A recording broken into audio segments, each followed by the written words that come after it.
बिस्मिल्लाहिर्रहमानिर्रहीम। अस्सलाम वालेकुम। मैं मोहम्मद नोमान।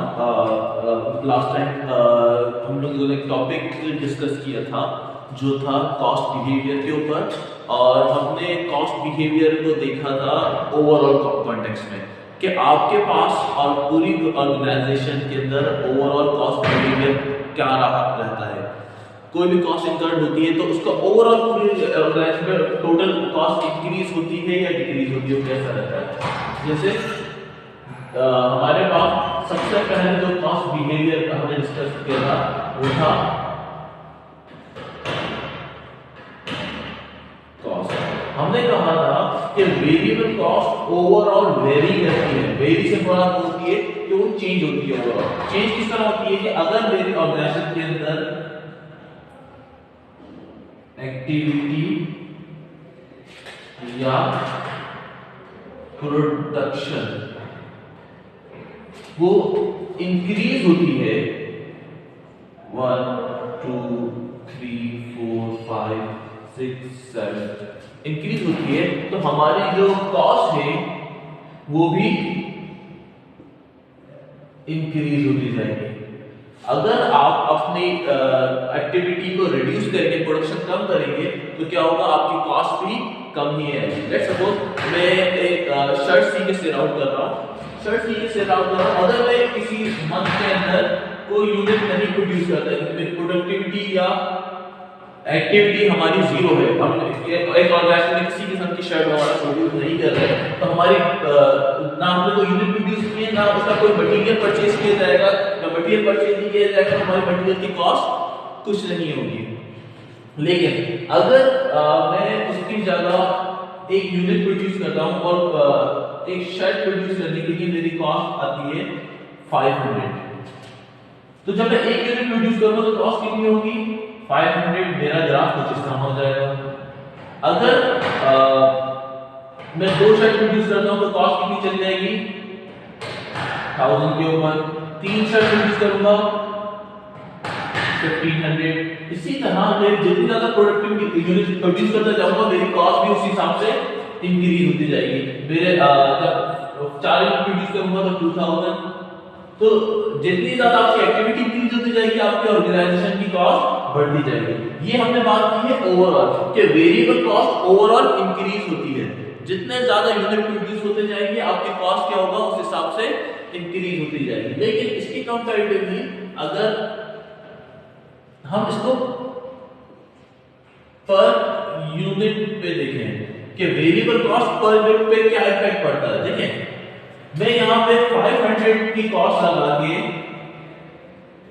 एक यूनिट प्रोड्यूस कर रहा हूं तो मेरे पर यूनिट कॉस्ट कितनी आएगी 500। मैं 1000 की कॉस्ट लगा के 1000 का मटेरियल ले रहा हूं और उससे 2 यूनिट प्रोड्यूस कर रहा हूं तो पर यूनिट कॉस्ट कितनी देगी 500।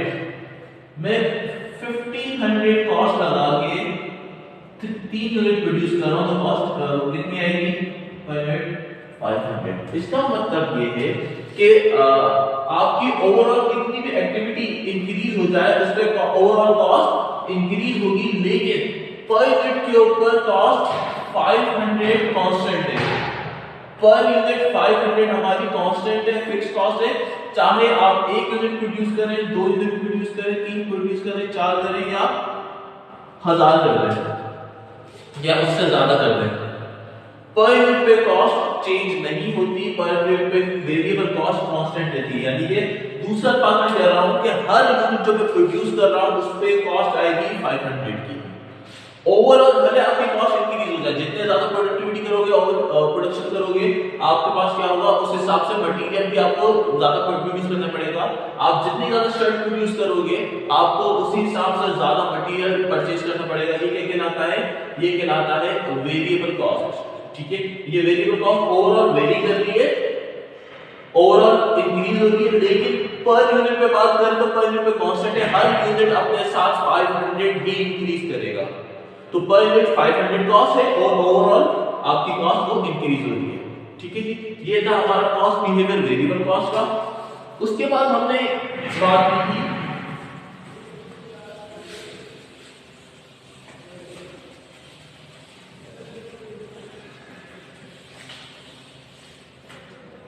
फिक्स्ड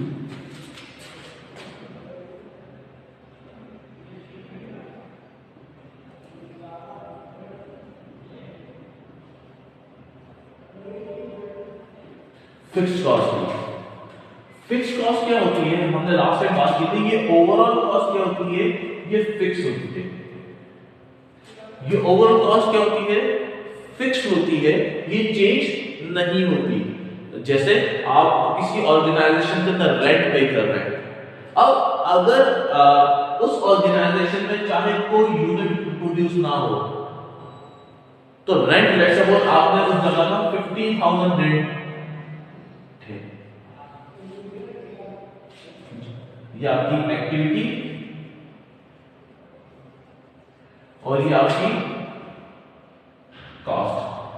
अगर लेट्स सपोज पिछले दिनों बहुत लॉकडाउन लगा हुआ था, बहुत सारी ऑर्गेनाइजेशन के अंदर, बहुत सारी फैक्ट्रीज के अंदर प्रोडक्शन नहीं हुई थी, तो क्या होगा, अगर रेंट नहीं होगा, जब एक्टिविटी कुछ नहीं है लेकिन इसके बावजूद भी उन जगहों का रेंट दिया गया है, क्योंकि वो फिक्स कॉस्ट था, उसका प्रोडक्शन से कोई ताल्लुक नहीं। आपने एग्री किया हुआ है कि आप पर मंथ 50,000 रेंट पे करोगे, तो आपको वो अमाउंट पे करना है। तो अगर हम एक यूनिट प्रोड्यूस करते हैं, रेंट पे भी 50,000 ही पे करना है। हम 2 यूनिट प्रोड्यूस करते हैं, रेंट अभी भी 50,000 पे होगा। हम 1,000 यूनिट प्रोड्यूस कर दें या उससे कहीं ज्यादा यूनिट प्रोड्यूस कर लें, आपको रेंट 50,000 ही देना है। आपकी प्रोडक्शन से उसका ताल्लुक नहीं है। ऐसा नहीं हो सकता कि किसी ऑर्गेनाइजेशन के अंदर प्रोडक्शन बहुत ज्यादा हो तो लैंडलॉर्ड आके बोले कि नहीं, आपने इधर तो बहुत यूनिट प्रोड्यूस किया है, इस दफा हम ज्यादा रेंट आपसे लेंगे। ऑब्वियसली आपको ऐसा नहीं होगा। इसी तरह अगर कम यूनिट प्रोड्यूस होते हैं तो उसका भी लैंडलॉर्ड वगैरह का कोई कंसर्न नहीं होगा। आपको अपना जो फिक्स एग्री किया हुआ है, आपको वो अमाउंट पे करना पड़ेगा। तो फिक्स कॉस्ट कहते हैं वो कॉस्ट जो उसका प्रोडक्टिविटी से कोई ताल्लुक ना हो, जो इंडिपेंडेंट हो, जिसका जो डिपेंड ना करती हो आपकी एक्टिविटी के ऊपर। इससे पहले जो वेरिएबल कॉस्ट थी वो आपकी डिपेंड कर रही थी एक्टिविटी के ऊपर। आपकी जितनी एक्टिविटी इंक्रीज हो रही थी, आपकी फिक्स कॉस्ट और वेरिएबल कॉस्ट इंक्रीज हो रही थी। लेकिन फिक्स कॉस्ट क्या कहता है, भाई मेरा इस चीज से ताल्लुक नहीं है कि आप यूनिट प्रोड्यूस करते हो या नहीं करते। अगर आप कोई यूनिट ना भी प्रोड्यूस करोगे तब भी आपको रेंट देना है। आप बहुत ज्यादा यूनिट प्रोड्यूस करोगे तो फिर भी आपको इतना ही रेंट पे करना है। इसमें सिर्फ रेंट नहीं आएगा, इसमें आपके सैलरी वगैरह आ सकती है। अगर आपने मैनेजर हायर किया हुआ है जिसको आपने फिक्स सैलरी 1 लाख पे रखा हुआ है, 25,000 पे रखा हुआ है, जो भी आपकी सैलरी पे रखा हुआ है, तो आपने जो कमिटमेंट कर दी, चाहे कम यूनिट प्रोड्यूस हो या ज्यादा यूनिट प्रोड्यूस हो, आपको वो अमाउंट पे करना है। हमने इसकी डिटेल में बात कर ली थी लास्ट क्लास में। आज हम उसके ऊपर बात कर रहे हैं कि ओवरऑल तो वो कॉस्ट क्या थी, फिक्स थी। ओवरऑल कॉस्ट क्या थी, वो फिक्स थी, चाहे आप 1 यूनिट प्रोड्यूस करो, 2 यूनिट प्रोड्यूस करो। अच्छा, ये फिक्स कॉस्ट रिकवर किससे करूंगा मैं, ये फिक्स कॉस्ट रिकवर करूंगा और ऑब्वियसली मैं जितने भी यूनिट प्रोड्यूस कर रहा हूं उनसे रिकवर करूंगा। लेट्स अज्यूम एक ऑर्गेनाइजेशन है, 50,000 का रेंट वगैरह पे कर रही है, लेकिन उस पूरे मंथ के अंदर सिर्फ 1 यूनिट प्रोड्यूस कर पाई है, तो 50,000 डिवाइड बाय 1 क्या आएगा, 50,000। आपको एक यूनिट के ऊपर, एक यूनिट बनाने के ऊपर 50,000 की फिक्स कॉस्ट इंक्लूड हुई, तो पर यूनिट कितनी खर्चा आया, 50,000। लेकिन अगर आप 2 यूनिट प्रोड्यूस करते हो, 50,000 कॉस्ट इंक्लूड करके आप 2 यूनिट प्रोड्यूस करो, कितना हो जाएगा, 25,000। ये क्या हुआ, जब हमने इस फिक्स कॉस्ट को नंबर ऑफ यूनिट्स में डिस्ट्रीब्यूट किया, ओवरऑल तो फिक्स है, लेकिन इस दफा हम जो डिस्ट्रीब्यूट कर रहे हैं वो 2 लोगों में डिस्ट्रीब्यूट कर रहे हैं, तो क्या होगा, जो फिक्स कॉस्ट थी वो पर यूनिट पे रिड्यूस होगी।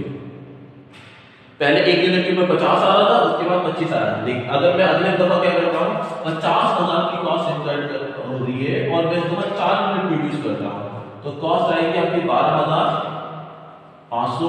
अगर मैं इसकी जगह 50,000 कॉस्ट देके 100 यूनिट प्रोड्यूस करता हूँ, तो पर यूनिट पे कॉस्ट आ जाएगी 500। और अगर 50,000 की कॉस्ट डिसाइड करके मैं 10,000 यूनिट प्रोड्यूस कर रहा हूं, तो पर यूनिट कॉस्ट आ जाएगी 5। इसका मतलब है कि मैं जितने नंबर ऑफ यूनिट ज्यादा प्रोड्यूस कर रहा हूं, हमारी cost per unit, fix cost per unit क्या हो रही है, वो कम होती जा रही है। तो ओवरऑल तो फिक्स है, हम ओवरऑल अभी भी 50,000 दे रहे हैं, लेकिन जब पर यूनिट पे चार्ज कर रहे हैं पर यूनिट पे चार्ज कर रहे हैं तो 50,000 की जो कॉस्ट थी वो डिक्रीज होती जा रही है। 50,000 से हाफ पे आई, हाफ से और मजीद कम, तो जितने ज्यादा कम करते हो, लेट्स सपोज मैं 50,000 यूनिट प्रोड्यूस करता हूं तो वो $1 तक ले भी आ जाएगी और उससे भी बिलो जा सकते हैं अगर 50,000 से ज्यादा यूनिट प्रोड्यूस करो। तो जितने ज्यादा नंबर ऑफ यूनिट प्रोड्यूस करते जाएंगे हमारी कॉस्ट पर यूनिट क्या होगा, ये रिड्यूस होती जाएगी। तो फिक्स्ड कॉस्ट ओवरऑल फिक्स होती है, उसमें चेंजेस नहीं आती है, चाहे आप कितने भी एक्टिविटी परफॉर्म करो, ओवरऑल आपको 50,000 ही देने हैं। लेकिन जब आप पर यूनिट के ऊपर बात करते हो, जब आप पर यूनिट के ऊपर बात करते हो तो ये कॉस्ट जितने नंबर ऑफ यूनिट आप इंक्रीज करते जाओगे पर यूनिट कॉस्ट क्या हो जाएगा, वो वेरी होती जाएगी, चेंज होती जाएगी। और पर यूनिट पे क्या होता है, वो रिड्यूस होती जाती है। जैसे मैंने आपके सामने एग्जांपल दी कि 50,000 पर यूनिट से लेके हम इसको 5 पर यूनिट तक भी आ गए, और अगर आप और ज्यादा यूनिट प्रोड्यूस करेंगे तो हमारे पास ये कॉस्ट हमारे पास क्या होगा, ये कॉस्ट ऑफ चलेंगे 50 ना, अगर और ज्यादा यूनिट प्रोड्यूस करेंगे तो हम इस पे कॉस्ट और इससे ज्यादा इंक्रीज होती जाएगी। ठीक है, ठीक है जी। तो आज ये हमारा था fixed cost overall, fixed cost overall constant रहती है, अपनी जगह पे रहती है, और वेरिएबल कॉस्ट पर यूनिट क्या होती है, वो रिड्यूस हो जाती है।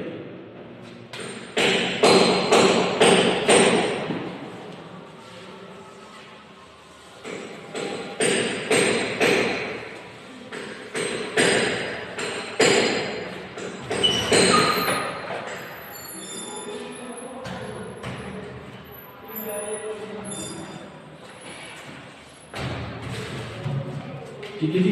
अच्छा, इसके अलावा हमारे पास बात कर रहे थे इसके हमने लास्ट टाइम क्लास में बात की थी सेमी वेरिएबल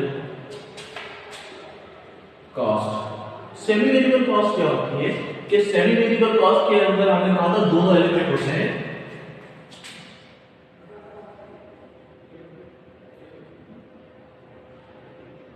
फिक्स का भी और वेरिएबल का भी। हमने लास्ट टाइम बात की थी कि अगर एक शख्स को मैंने कहा हुआ है कि आप सुबह 9 से या फिर मैंने एक एजेंट हायर किया हुआ है और मैंने उसको कहा हुआ है कि आप मेरे पास जॉब करोगे तो आपको सैलरी जो है वो 15,000 आपको इन एनी केस मिलेगी ही मिलेगी। ठीक है जी, प्लस आप जितनी पॉलिसी से राउट करोगे, ठीक है, इंश्योरेंस कंपनी के तौर पे बात कर रहा हूं मैं, जितनी पॉलिसी से राउट करोगे तो आपको पर पॉलिसी आपको मैं 1,000 आपको उसका कमीशन पे करूंगा। इसका मतलब ये कि जितने ज्यादा वो पॉलिसी से राउट करेगा उस पे उसको एडिशनल 1,000 मिलेंगे। एडिशन की बात कर रहा हूं, इसका मतलब 15,000 तो मिलेंगे मिलेंगे, और पर पॉलिसी सेल आउट करने के लिए उसको क्या होगा, उसको एक्स्ट्रा अमाउंट मिलता रहेगा। अब चाहे तो कोई यूनिट सेल आउट ना करे, ठीक है, कोई पॉलिसी सेल आउट ना करे, मुझे 15,000 तो उसको पे करने ही करने हैं।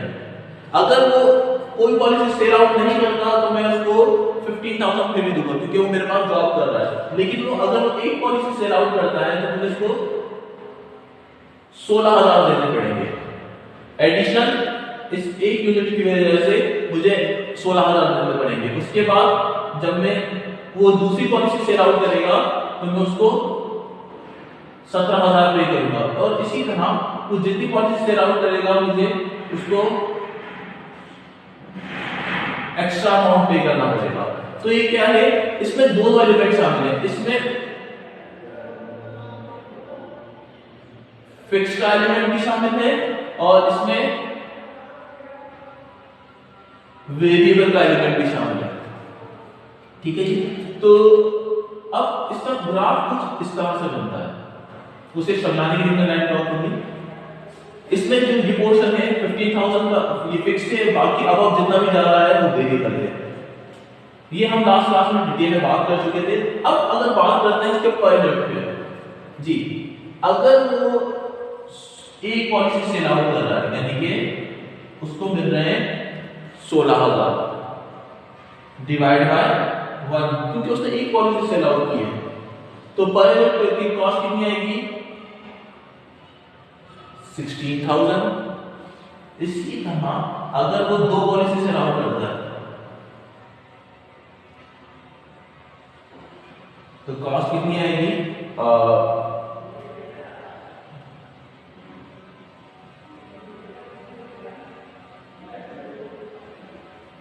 18,500। इसी तरह वो जब तीन पॉलिसी से राउट करता है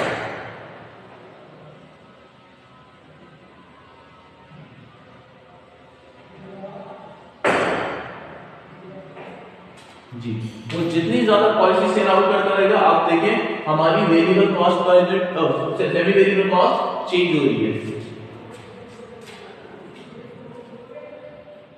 वह क्या है, यहां पे भी आपके ग्राफ वेरिएबल कॉस्ट की तरह रिड्यूस होता जा रहा है। ये क्या आता है पर, लेकिन ये फिक्स कॉस्ट पर यूनिट की तरह 1000, उसमें क्या था, आप जितने ज्यादा यूनिट प्रोड्यूस करते हैं इवन वो $1 पे पहुंचता है, वो $1 से नीचे भी चला जाता है। हमारे पास जो semi variable cost per unit है वो रिड्यूस तो होगी, लेकिन कभी भी वो 1000 पर यूनिट से बिलो नहीं जाएगी इस केस के अंदर, क्योंकि यहां पे पर यूनिट के ऊपर 1000 रुपीज आपको वेरिएबल कॉस्ट के देने हैं, क्योंकि आप जितने भी पॉलिसी सेल आउट करते हो हर पॉलिसी के साथ आपको 1000 देते, तो 1000 से कम कॉस्ट तो कभी भी नहीं जाएगी, हमेशा 1000 से प्लस में ही रहेगी। वह क्या है, ये इस कॉस्ट सेमी वेरिएबल कॉस्ट के अंदर दोनों कॉस्ट का एलिमेंट है, इसमें फिक्स कॉस्ट का एलिमेंट भी है, इसमें वेरिएबल कॉस्ट का एलिमेंट भी है। ठीक है, फिक्स और वेरिएबल दोनों कॉस्ट का एलिमेंट है, तो इसके कॉस्ट पर यूनिट ने क्या किया है, इसने दोनों का एक फीचर उठाया है।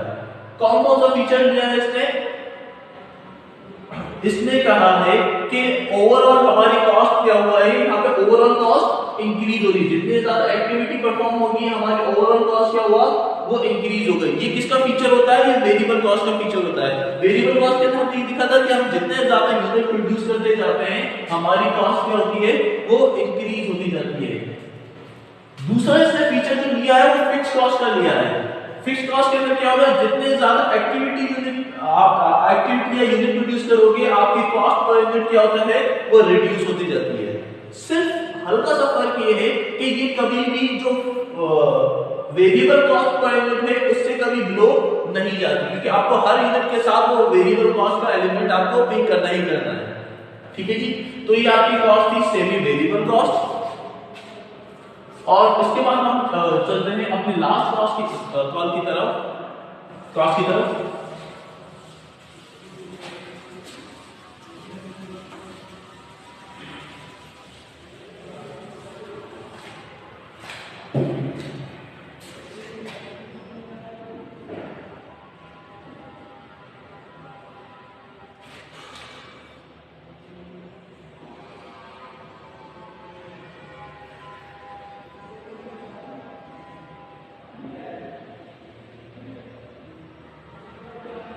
स्टेप फिक्स कॉस्ट जैसे हमने लास्ट क्लास में बात की थी कि फिक्स कॉस्ट होती है, लेकिन ये फिक्स कॉस्ट सिर्फ एक सर्टेन रेंज के लिए होती है।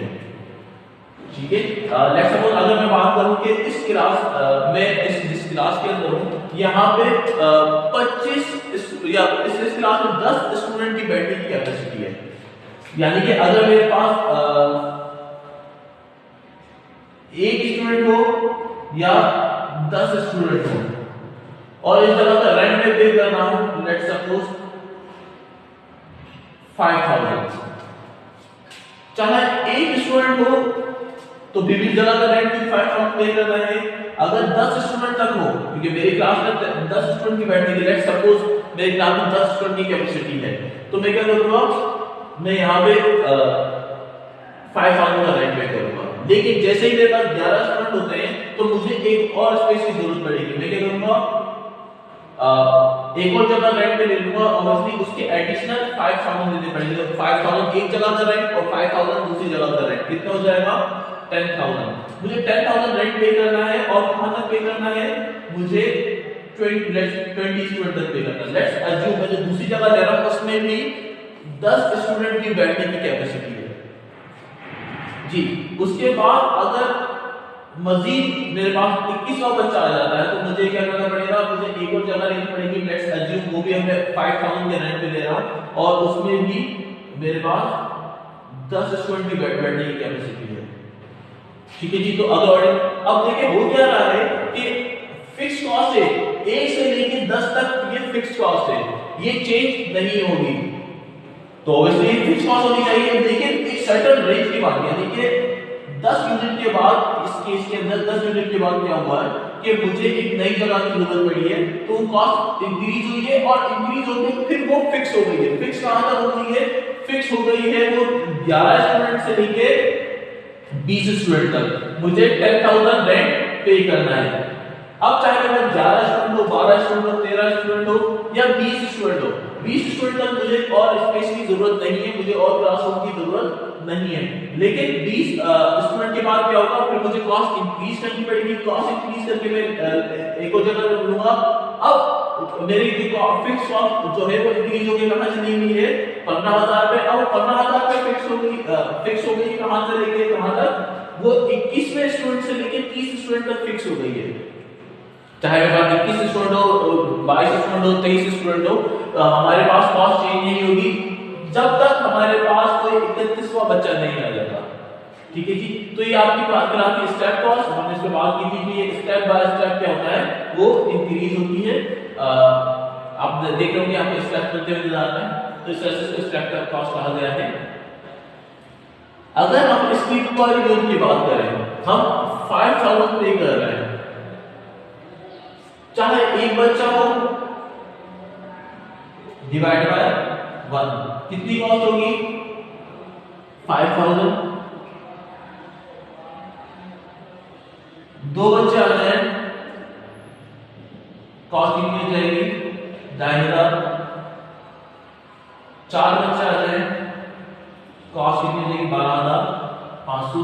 आपके जितने नंबर ऑफ स्टूडेंट इंक्रीज हो जाएंगे, मैक्सिमम स्टूडेंट कहां तक जा सकते हैं? 10 तक। तो 5000 मल्टीप्लाई बाय 10 पर यूनिट पे आ जाएगा 500। तो ये पर यूनिट पे एक स्टूडेंट से लेके 10 स्टूडेंट तक ये कॉस्ट क्या हो रही है? रिड्यूस हो रही है। उसके बाद जैसे ही 11 स्टूडेंट आए तो फिर मेरी 5000 से कॉस्ट बढ़ जाएगी और ये फिर 20 स्टूडेंट तक क्या होगा? वो रिड्यूस होती रहेगी। उसके बाद फिर ये 5000 से कॉस्ट इंक्रीज हो जाएगी और ये फिर 30 स्टूडेंट पे रिड्यूस होती जाएगी। तो ये कहलाती है हमारे पास step fix cost. Step fix cost के अंदर क्या हो रहा है कि आपके पास एक सर्टेन रेंज तक कॉस्ट फिक्स हो रही है, फिर इंक्रीज हो रही है, फिर फिक्स हो रही है, फिर इंक्रीज हो रही है। और पर यूनिट के ऊपर बात कर रहे हैं तो हमारे कॉस्ट हर 10 यूनिट के बाद, 10 स्टूडेंट के बाद क्या होता है? कॉस्ट इंक्रीज हो रही थी। उसके बाद फिर हम उसको जितने ज्यादा नंबर ऑफ स्टूडेंट इंक्रीज होते जाते हैं उसको रिड्यूस करते जाते हैं, उनके ऊपर चार्ज करके 10 स्टूडेंट के बाद फिर कॉस्ट इंक्रीज होती है, फिर हमें रिड्यूस करना पड़ा था, फिर इंक्रीज होती है, फिर इसको रिड्यूस करना पड़ता है। ये कॉस्ट कहलाती है हमारे पास स्टेप फिक्स कॉस्ट। हमने इनकी दो पॉइंट ऑफ व्यू से देखा, एक हमने इसके ओवरऑल इंपैक्ट देखा और एक इसको हमने पर यूनिट के ऊपर इंपैक्ट देखा है। अब तक हम इस ऑर्गेनाइजेशन के कॉस्ट बिहेवियर को समझ रहे थे। हम ये देख रहे थे कि जो कॉस्ट बिहेवियर है वो किस उससे हमें क्या क्या इंपैक्ट आता है, क्या क्या फर्क पड़ रहा है, ठीक है। जब अब हमने सब अपनी ऑर्गेनाइजेशन में जितनी भी कॉस्ट आ रही है उसका बिहेवियर समझ लिया, जब हमने उसका बिहेवियर समझ लिया अब उस पर कंट्रोल करना आसान है। अब हम अपनी इसको प्लानिंग का पार्ट की तरह कंसीडर कर सकते हैं, ठीक है जी। लेट्स अज्यूम मैं जो है वो अगले मंथ के अंदर जो यूनिट प्रोड्यूस करने की बात कर रहा हूं,